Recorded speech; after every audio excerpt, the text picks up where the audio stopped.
Intégral Bourse, premier quart d'heure de cotation à New York. Et c'est Évariste Lefebvre qui est avec nous en duplex depuis le Nasdaq à New York. Bonjour Évariste. Bonjour Grégoire. Chef économiste de Natixis North America. Bon, beaucoup de choses. On pourra dire un mot de l'Europe. Évidemment, on est à la veille de la BCE. Il y a 5 membres de la Fed qui s'expriment aujourd'hui, dont Janet Yellen, qui sera à nouveau auditionnée demain par le Congrès. Donc, évidemment, ça fait beaucoup. On a eu le chiffre ADP, donc le création d'emplois dans le secteur privé, meilleur que prévu, 217 000, qui vient après un ISM manufacturier qui était assez détestable hier. Voilà, quand on mélange tout ça, là, qu'est-ce que ça nous donne comme cocktail avant la réunion de la semaine prochaine, Évariste? Ça nous dit que finalement la Fed va quand même monter ses taux en décembre. C'est assez intéressant, effectivement, il y a beaucoup de discours aujourd'hui et une forme de lassitude aussi du côté des investisseurs à essayer d'extraire un petit peu d'informations à chaque fois. Ce qui est certain en revanche, c'est si on regarde le discours de Lockhart, ce matin, on a quelque chose de très important, c'est qu'il représente quand même en général l'opinion plutôt moyenne, plutôt modérée de la Fed, et il annonce qu'il ne faudrait pas surprendre les marchés et que le temps pour augmenter les taux semble être arrivé. Donc en gros, cela veut dire selon moi que la Fed est toujours décidée à monter ses taux. Et d'ailleurs, si on regarde la probabilité de hausse des taux sur les marchés futurs, elle reste quand même pas très loin de 70%. Et ça veut dire également que l'ISM manufacturier, oui, est passé sous 50 hier. Oui, c'est une mauvaise nouvelle pour le secteur manufacturier, mais c'est quelque chose que les membres de la Fed connaissent et ne veulent pas surestimer. Et ils ont raison.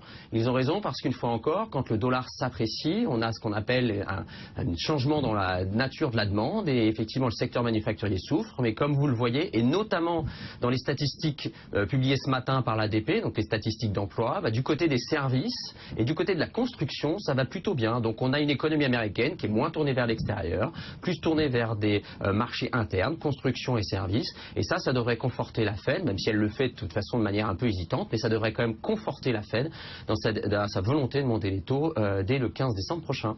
Jusqu'où est-ce qu'ils peuvent les monter, ces taux? Évidemment, c'est la question suivante. À quel rythme et jusqu'où?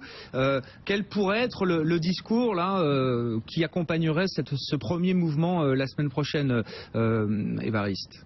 Oui, je pense que voilà, on passe d'une incertitude à l'autre. On passe d'une incertitude qui est celle du timing, du moment de la hausse des taux, à une incertitude sur le rythme de hausse des taux. Et là, pour le coup, les marchés peuvent se fier plus ou moins à ce graphique qu'on appelle les dots, les pointillés, le graphique dans lequel chacun des membres de la Fed donne ses attentes en termes de niveau de taux pour 2015, 2016 et 2017. Et je pense que la Fed aurait tout à fait intérêt à communiquer autour des dots, tout en disant qu'elle peut même faire moins que ce qui est suggéré. Je pense que c'est le vrai sujet pour l'année 2016, et c'est une des raisons pour lesquelles d'ailleurs je vous annonce, la dernière fois qu'on a parlé vous et moi, que je vous disais que finalement l'idée selon laquelle le dollar va s'apprécier très fortement l'année prochaine n'est pas évident, parce que je pense que la Fed va surprendre sûrement dans sa modération en termes de hausse des taux, et la raison étant évidente, c'est qu'elle a un double mandat, un mandat de taux de chômage, ça y est, elle a atteint sa cible, mais l'inflation reste particulièrement faible, et si on regarde les statistiques de la zone euro, c'est une tendance mondiale, l'inflation ne va pas accélérer considérablement en 2016. Donc oui, la Réserve fédérale va dès le mois de décembre commencer à communiquer sur le rythme de hausse des taux, et elle va probablement avoir une posture extrêmement prudente et modérée. Avec l'idée même qu'on pourrait marquer une pause à un moment dans ce cycle de resserrement, que les choses ne se feraient pas forcément de manière linéaire, c'est ce qu'elle va vouloir laisser entendre au marché, si j'essaye de reformuler un peu différemment ce que vous dites, Évariste. Oui, c'est pas vraiment ce que je dis, mais le problème c'est qu'elle va peut-être c'est pas qu'elle veut le faire, mais elle sera peut-être forcée de le faire. Elle sera contrainte de le faire. Et la raison pour laquelle elle devra le faire, c'est que vous êtes dans un moment assez important dans l'histoire de la politique monétaire où la Banque centrale monte ses taux très tard dans le cycle. Et donc quand on monte ses taux à un moment vraiment plusieurs années après la reprise, et quand la part des profits commence à baisser, quand les taux de défaut sont susceptibles de commencer à augmenter, effectivement on se heurte à des accidents de croissance. Et donc oui, c'est l'un des dangers aussi pour 2016, c'est que la Fed non pas soit derrière la courbe, c'est-à-dire qu'en gros elle risque pas de se retrouver derrière une accélération inattendue de l'inflation, mais elle pourrait à un moment se trouver un peu coincée dans son rythme de hausse des taux à cause d'un trimestre négatif ou d'une véritable véritable décélération de l'activité économique. C'est un des gros dangers aussi pour 2016, bien évidemment. Et est-ce qu'à l'inverse, même si ça ne semble pas être votre scénario, est-ce que du point de vue ne serait-ce que de la perception du marché, on pourrait quand même avoir ce sentiment à un moment d'une Fed en retard? Je ne sais pas.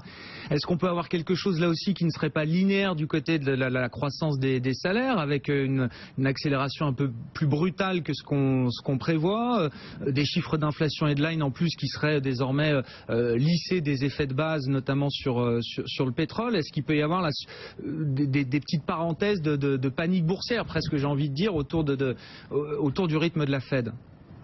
C'est-à-dire que vous avez toujours un dollar relativement fort, vous avez un prix du pétrole qui risque, à mon avis, dans la première partie de l'année, plutôt de baisser que de monter. Donc ça, ce sont des facteurs qui ne sont pas particulièrement susceptibles de générer de l'inflation.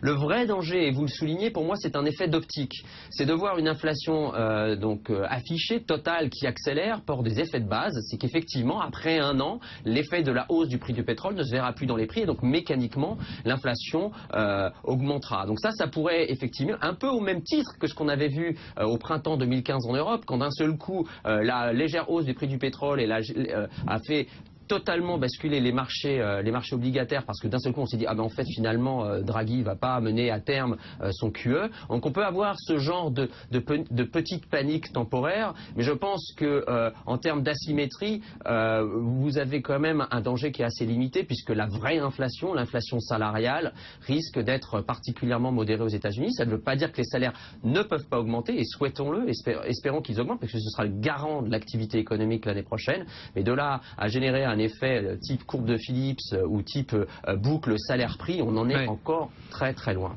Un mot de la zone euro, là, après ce chiffre décevant d'inflation. Draghi nous avait d'une certaine manière prévenu, la machine à générer de l'inflation, et notamment de l'inflation sous-jacente, s'est affaiblie. On le constate en tout cas dans l'estimation flash là qu'on a eu pour le mois de novembre. Ça tombe presque à pic à la veille de cette réunion, alors que les derniers chiffres qu'on avait eus sur le crédit, les enquêtes étaient plutôt OK+, on va dire.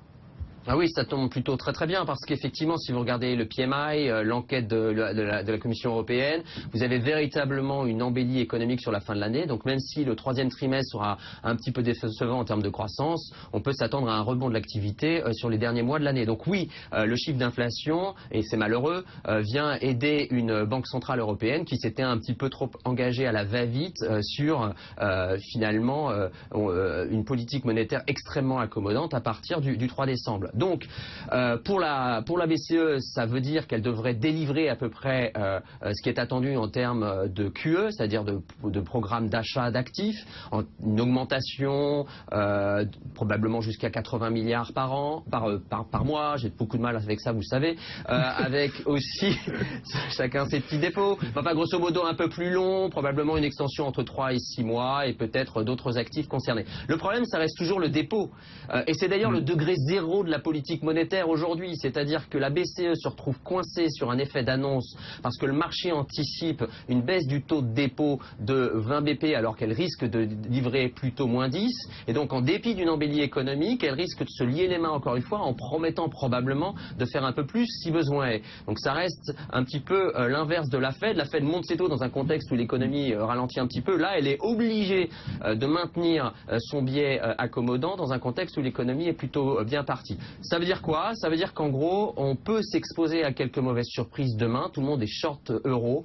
Et donc, même si la BCE a bien conscience de cela, si elle ne communique pas clairement sur sa volonté de continuer de maintenir un degré d'accommodation, enfin un degré d'assouplissement relativement fort sur les prochains mois, on risque d'avoir un retournement assez violent sur l'euro et aussi sur les marchés boursiers qui sont pourtant bien orientés ce matin. Eh oui, attention au contre-pied. Bon, on suivra tout ça demain.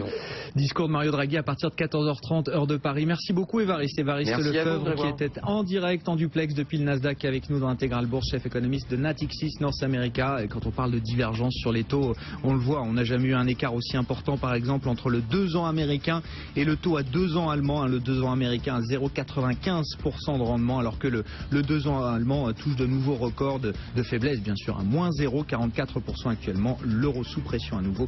On est sous 1,06$ à la veille de cette décision et de cette réunion de la BCE. 1,0570. On marque une pause, bientôt 16h, le journal à suivre.